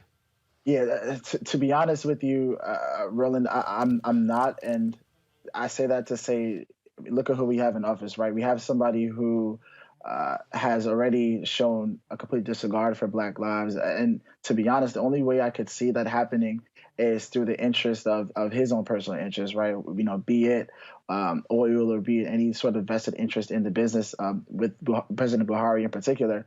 But other than that, I really don't see, especially from a moral standpoint, I really don't at all. And looking at, you know, the stark contrast between vice presidential candidate Kamala Harris and former Vice President Joe Biden, and looking now at how the entire White House has virtually said nothing. It's already super telling us to what we're going to see in the future. And Roland, to answer what you just said, the U.S. has been somewhat silent on this matter. Usually when there is human rights concerns or instability in a country. Hold tight 1 second. Hold tight 1 second. I got to interrupt you. There's breaking news. Let's go to the FBI headquarters right now. Enforcement communities to ensure that the 2020 elections are the safest and most secure in our nation's history. We take that mandate and responsibility seriously. There is nothing more sacred in our republic than the fundamental democratic principle of one person, one vote. It is our duty to ensure the sanctity of U.S. elections. That includes ensuring the security of voting systems. The intelligence community's role is to identify threats and to assess the intentions, capabilities, and actions of foreign adversaries. Our duty also includes empowering the American people to understand information, or perhaps more accurately, disinformation, that they are seeing, particularly on the internet, and make informed decisions for themselves. With that in mind, we would like to alert the public that we have identified that 2 foreign actors, Iran and Russia, have taken specific actions to influence public opinion relating to our elections. First, we have confirmed that some voter registration information has been obtained by Iran and separately by Russia. This data can be used by foreign actors to attempt to communicate false information to registered voters that they hope will cause confusion, sow chaos, and undermine your confidence in American democracy. To that end, we have already seen Iran sending spoofed emails designed to intimidate voters, incite social unrest, and damage President Trump. You may have seen some reporting on this in the last 24 hours, or you may have even been one of the recipients of those emails. Additionally, Iran is distributing other content to include a video that implies that individuals could cast fraudulent ballots, even from overseas. This video and any claims about such allegedly fraudulent ballots are not true. These actions are desperate attempts by desperate adversaries. Even if the adversaries pursue further attempts to intimidate or attempt to undermine voter confidence, know that our election systems are resilient, and you can be confident your votes are secure. Although we have not seen the same actions from Russia, we are aware that they have obtained some voter information just as they did in 2016. Rest assured that we are prepared for the possibility of actions by those hostile to democracy. The great women and men of the intelligence community caught this activity immediately, and our colleagues at FBI and DHS acted swiftly in response to this threat. We are standing before you now to give you the confidence that we are on top of this and providing you with the most powerful weapon we have to combat these efforts: the truth, information. We ask every American to do their part to defend against those who wish us harm. The way you do that is quite simple. Do not allow these efforts to have their intended effect. If you receive an intimidating or manipulative email in your inbox, don't be alarmed. and do not spread it. This is not a partisan issue. I've had conversations today with members of Congress from both sides of the aisle, and there is complete unanimity in the U.S. government in our resolve to combat the enemies of freedom. The President has instructed me to keep the public informed as appropriate, and you have my commitment that I will continue to do exactly that with transparency and with candor. We will not tolerate foreign.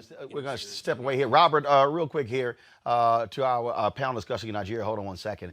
Robert, you hear them say Iran was using information to target Trump. I did not hear him say that Russia was obtaining information to hurt Biden.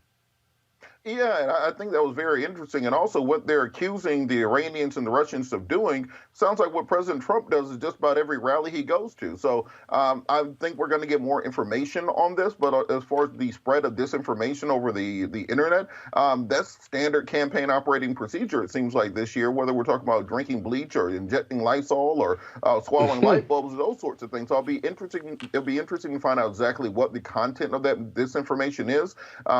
We've already seen the president instruct his people to monitor the polls, and there have been letters and emails sent out to that effect saying that there will be armed poll watchers as attempted voter intimidation. So I would like to see exactly what the FBI is investigating and what exactly the new rules are going to be for the last 12 days. That's why I just find it very interesting here, Scott.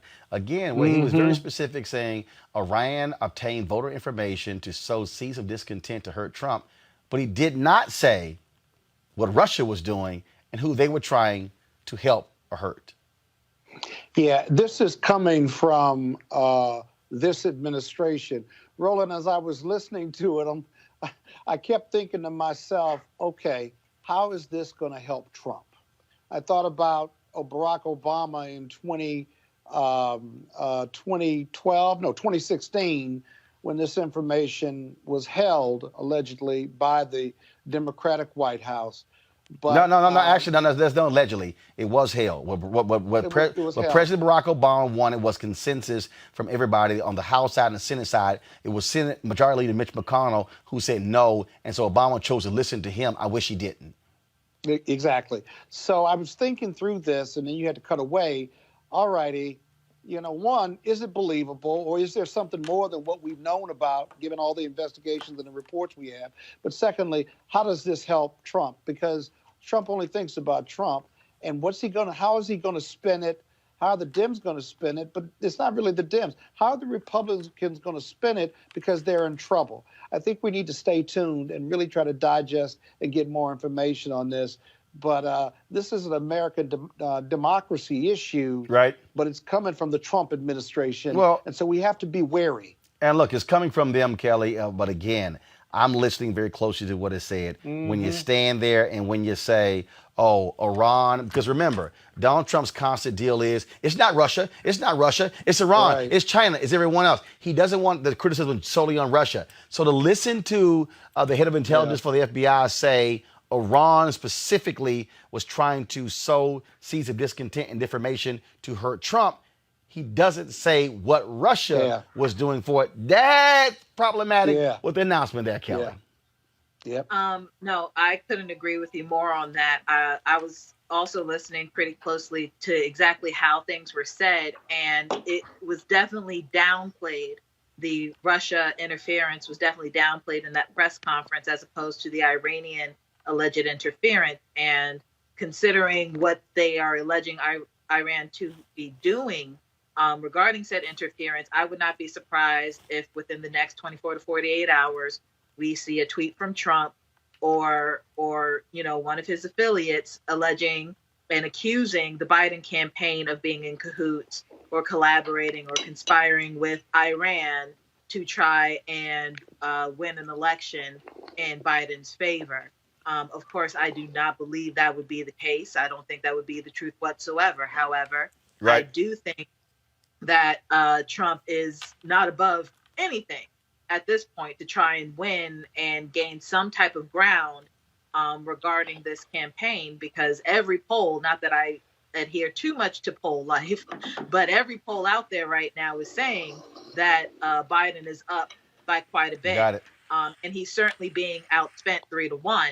So anything, especially before the debate, anything necessary, or just picking at straws here for the Trump administration and his campaign to try and possibly grasp something to put a ding in the armor of the Biden campaign, they're definitely going to do that. So I'm not necessarily looking at this as truthful as we should be looking at it. But so Roland, Roland, you 20 think seconds. He blames Iran? You think he blames Iran if he loses, or he blames Iran for affecting our American democracy? First of all, look. He will blame a 5-year-old child. At the end of the day, he'll do that. So it doesn't matter. But the whole point here is that he has never liked criticism directly of Russia and their involvement in the 2016 election or in 2020. And he's always trying to say it's somebody else as well. So when the FBI comes out and says, here's what we found, it's clear as like, okay, they're trying to help this candidate. All I'm simply saying is, I heard him say Iran is sending out misinformation to hurt Trump. He did not say Russia is sending out misinformation to hurt. He didn't say that. And that's part of the problem here. If you don't say who Russia is trying to hurt, because he's trying to hurt Biden to help Trump, what does that mean? That means that Russia wants to see Trump elected. That's all the simple thing I'm saying. Panel, I appreciate y'all being with us today. We certainly want to thank Kelly, want to thank Scott, Robert as well. Let me quickly go back and ask this of Sean and Johanna. Sean, here's the deal on the whole issue of NSARS in Nigeria. Donald Trump gave Saudi Arabia a pat on the back, nothing when it came to Khashoggi. And so, look, he doesn't care. Nigeria is a significant oil nation for the United States. And so I doubt the United States is going to actually speak about democracy in that country and call out the abuses by police. John? Sorry, hold on. I got, hello, can you hear me? Yeah, go ahead. Yeah. Can you repeat that one more time? Yeah, sorry, it cut out and come back in. Yeah, that is. The United States did nothing when it came to Saudi Arabia and Khashoggi. Nigeria is also a major oil exporter to the United States. America always focuses on American interests. I doubt America is going to intervene as a country and call to Nigeria to respect these protesters.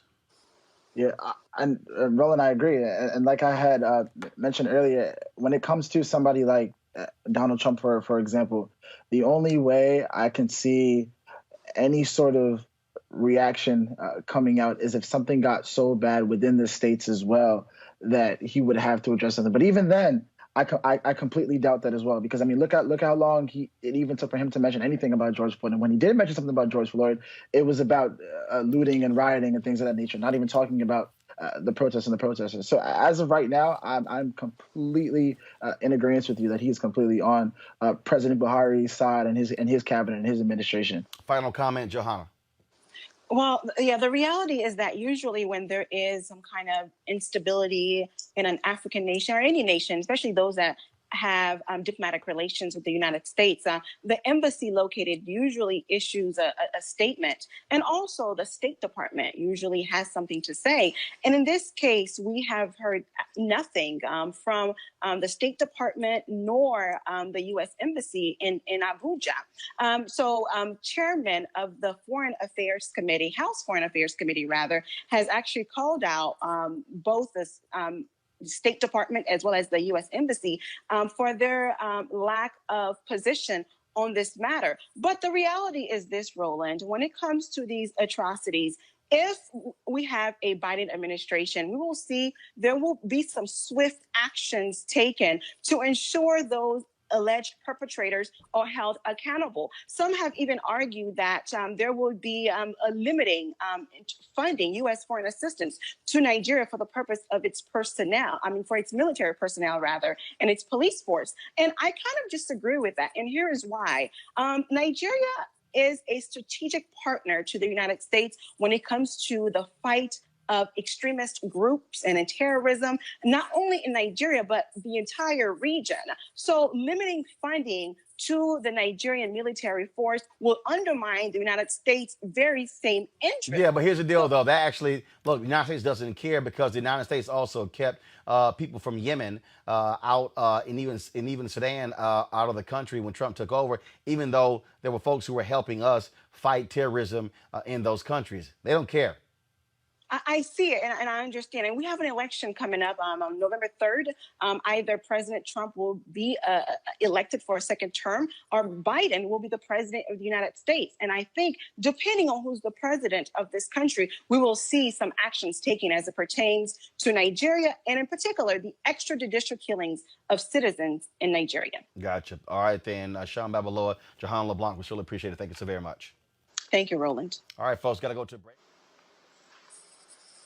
And we'll chat with actor Lorenz Tate about his upcoming movie. All of that next on Roland Martin Unfiltered. Congressman G.K. Butterfield, you have one vote. Use it. Peace and love, everybody. I'm Purple Wonder Love. Hey, I'm Donnie Simpson. What's up? I'm Lance Gross, and you're watching Roland Martin Unfiltered.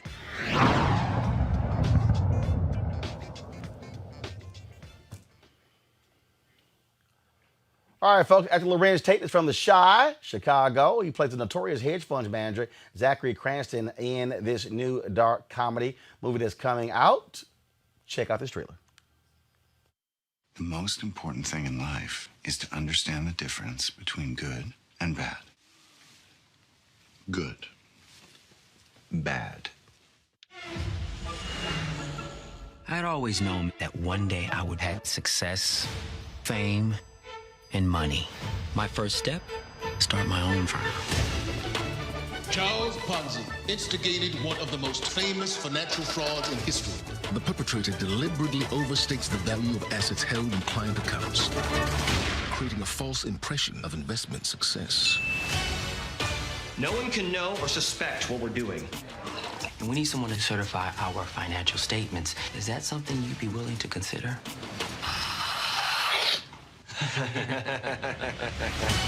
The whole world was paying attention to my fund. I'll set you up with $1 million. $2 million. $5 million. Waiter, another round. Things were good. I want to share something very special with you. I don't know what to say. Wonderful, isn't it? We want to see what is lurking under the surface. I'll be needing everything back. Everything. How much money can we raise? Not 20 million. There's a problem. You will pay the price. There's no surer sign of a great business than having people try to kill you.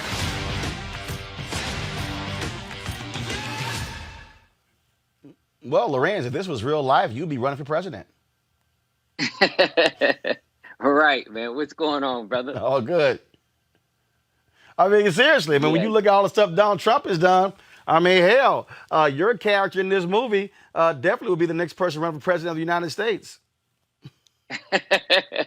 Yeah, man. You know, it's interesting that this character that I play, Zachary Cranston, will stop at nothing to climb the ladder of success. And it doesn't matter who he schemes out of money, whatever he has to do to get ahead. The difference between, I think, my character, Zachary Cranston, and 45 is that this guy is dealing with a moral compass, meaning my character. He's trying to figure out, you know, he's battling with the idea or the notion, is this something I should do, I shouldn't do? Is it right to steal, you know, from the rich? He's not stealing from the poor. Now, 45, on the other hand, we already seeing that movie play itself out. Well, not only that, first of all, Elliot Brody, one of Donald Trump's cronies, just pled guilty today to trying to use influence with foreign folks to earn him millions of dollars. When you look at other people who have done this, when you look at the Ponzi schemes before, you look at, of course, there's so many examples of folks. Look, it's also part of the issue in America where it's all about the money. It's all about biggest house, biggest car, all about the private jet. And so that's what this nation, it speaks about, and people respond to that. So guess what? Folks like, all right, cool. I can go ahead and be a crook. and think about it, man. We live in a competitive society, so everyone, like you said, are trying to see who can get the best house, who can, floss the most, and who can stunt. And it's interesting when we hear about that or we see things in the media or the movies in make believe, but when it's actually really happening, when you have people that, seem more than suspicious of criminal activities in the free world that we live in, this country, it's unsettling to say the least. So, I like to be able to do movies and projects that kind of, reflect what's really going on. And, it hits home. First of all, this movie is coming on the big screen. It's going to be on the streaming service. How people actually get to see it? People can get a chance to see this movie October 23rd, which is this coming Friday, and that will be on iTunes, Google Play, Amazon, as well as the Microsoft Store. The reason why we wanted to do it this way, this was done independently. We went through the traditional Hollywood route initially, but because of the shutdown and the pandemic, there are a lot of theaters that are no longer open. They're not operating. So we thought this was a great opportunity. When I say we, my brothers and I, we have a production company, Tateman Entertainment, and we partnered along with Enos Lake to, get this movie directly to the people on the platforms that I just mentioned. And, I got that entrepreneurial spirit. So I'm like, let's just get it right to the people. All right, then. Well, we certainly are looking forward to checking this movie out. Man, always good to see you doing your thing. Keep swinging. And folks are commenting that, like, it said, somebody said, how old is this Negro? He is truly the black Benjamin Button. So he never ages, and so that's what they're saying. Well, I appreciate the love, man. 45 never felt so good. What can I say? All right, Lorenz, always good seeing you, my man. Take care. Appreciate you, Roland. Thank you. All right, Peace. folks. Again, as the movie drops on Friday, all those platforms, this comedy here, and so be sure to check it out. Going to commercial break. We come back. Our Tech Talk segment right here on Roland Martin Unfiltered. Hey, what's up, everybody? It's Godfrey, the funniest dude on the planet. Hey, I'm Taj. I'm Coco. And I'm Lily. And we're SWV. What's up, y'all? It's Ryan Destiny, and you're watching Roland Martin Unfiltered.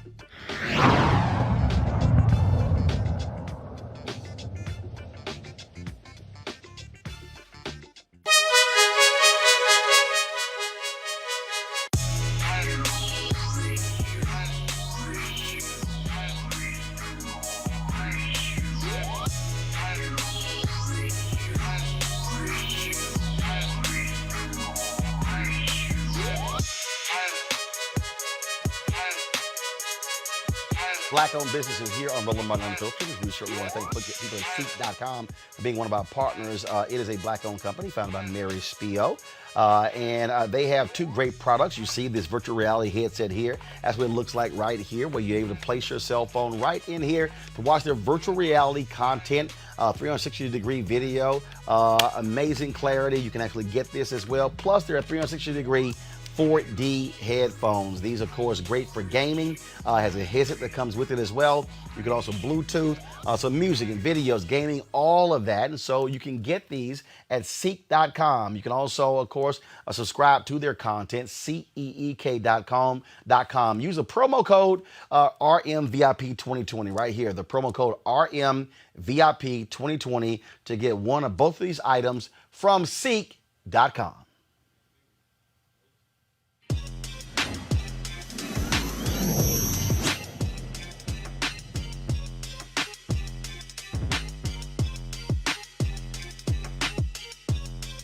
All right, folks, our Tech Talk segment is sponsored by Seek.com. Goody Nation is partnering with Google for Startups to distribute $5 million in financial capital to more than 75 of the most promising Black-led tech startups from across the country through the Google for Startups Black Founders Fund. Joining me now is Joey Womack, founder and CEO of Goody Nation. Joey, how you doing?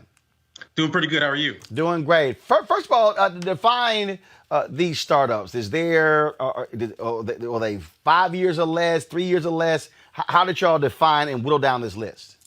Yeah, so typically, yeah, they're going to be 5 years or less, but they typically will always have a product and they have some type of revenue or traction. So amazing companies that have a combination of technology, or in some cases, they're using technology to enable some of their offline services and products. Man, 5 years or less. Damn, I should have applied. Of course, this show launched 2 years ago, and things have been going well. Now, first of all, a lot of times when this happens, money is going to folks, and it's an equity play.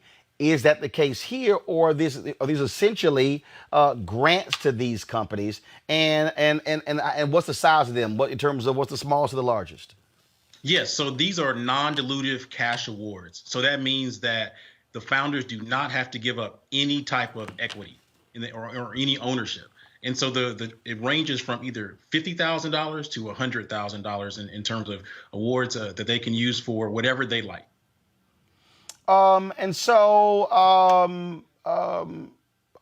You chose 75.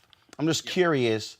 Was that by design? You say we want to help as many people as possible, as opposed to saying, hey, let's have larger grants at smaller number of people? So typically, a lot of the funding goes to companies that are based out of California and other places like Boston. And so from a design standpoint, Google is really looking at it from how can we invest in areas in which these Black founders are traditionally locked out of access to capital. Right. So over half of the companies came from Atlanta, but you also saw amazing companies like from cities like Austin, Dallas, Chicago, DC, a few from Philadelphia, Minneapolis, Memphis, and Nashville. So the thing is to kind of spread the wealth a little bit and give them just enough money to get to that next milestone, and then go out there and raise some even more money, and that'll take them to the next level. This is obviously we're sort of in this period where people are understanding that in terms of how do you help folks who are starting up. Look, as somebody again who started did this show 2 years ago, it is not easy. It is very daunting, and again, what really hurts folks is when you don't have that capital to sort of get you over the hump to be able to, or to serve as a bridge when it comes to your payroll and things along those lines. And I can't help but talk about this today because when I was driving in, and my Wall Street Journal alert went off, and so I see this story about Quibi. I mean. What's stunning about this is here's some folks who raised $2 billion. $2 billion with no product, right? No track record, no financials. But Jeffrey Katzenberg, Meg Whitman. This is gonna be great. It's gonna be wonderful. They launched 6 months ago. Now they're closed down. There's no way in hell somebody Black could launch a company with nothing to show for it. Nothing, and then raise $2 billion. I mean, this speaks to the madness of this system when things like that happen. Right. A few years ago, K-Port Capital out of Oakland came out with a leaky tech pipeline report.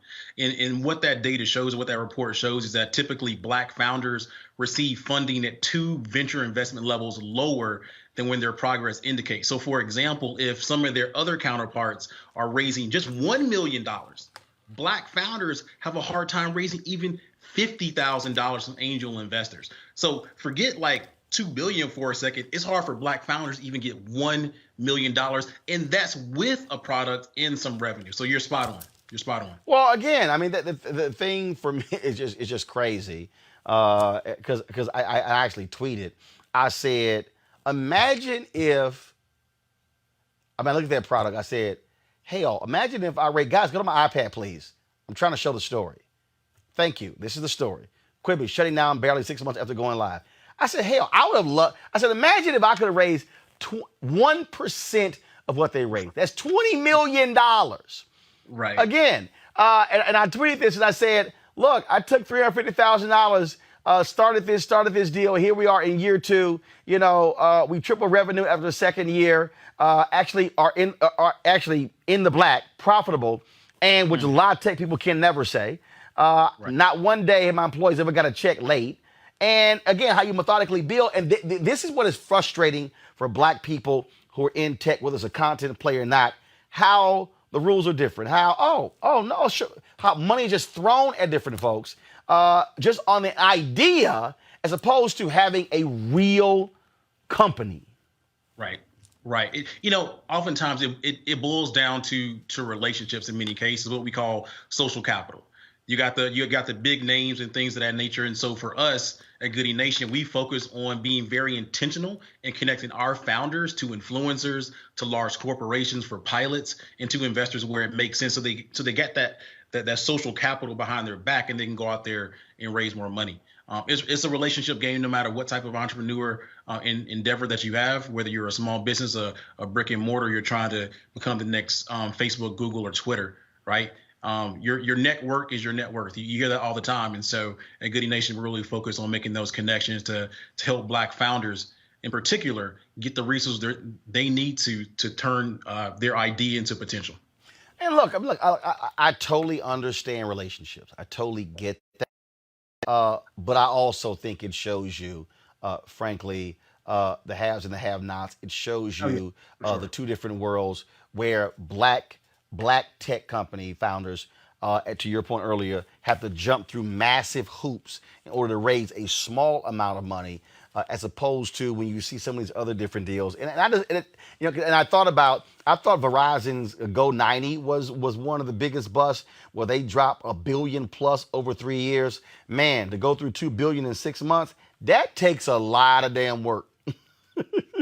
Yeah, it's tough. I mean, I think we should be looking at alternative sources of capital. Quite honestly, there are some amazing organizations in Atlanta focused on innovative ways to fund, in particular, diverse founders and really black founders. So there's a combination of what's called revenue-based financing and taking those that are already making money, helping them to grow, and then returning that money back to their investors. But it's going to take us to fund us, quite honestly, and do it in a very innovative way. And we've been innovative for a long time in this country. But isn't that also though a problem? Because look, I mean, I totally get it. Trust me, my supporters of this show are doing just that. I mean, I'm sitting here. I got folks, checks that came in from Annie Veal, from Howard White and Joyce Underwhite and Pamela Bazemore, as well as from Margie Heyman, folks giving $50, $100, $250. I mean, those things are happening, but what happens is we see, though, in this larger context of how you're trying to compete in this world where, black folks will say, we want to see this thing possible. And then you see young white boys and white women, again, 20, 30, 40, $50 million. You look at Thanos, whatever the heck, and all the money raised there, and you see all those different things. And it shows you the unbelievable inequity that exists, and how folks create a completely set of rules, totally different than what exists for black and brown people. I'm with you 100%. It's tough. I've been there. I'm a former startup founder. You got it. We hear, every day growing up, right? You got to, go fast or twice as far to get half the way, right? And so it's a difficult place. It affects the mental health of black founders, which is a big thing in our community. It affects our personal relationships with our friends, our family members, and just our general confidence. But I think we're on the pathway to do something about it. I'm really excited for our where we're going moving forward. Last question for you. How are you going to monitor them? Obviously, you got 75, but is the goal to say, hey, let's check back. First of all, let's see where they are 6 months from now, a year from now, to be able to see how that $5 million helped these 75 businesses?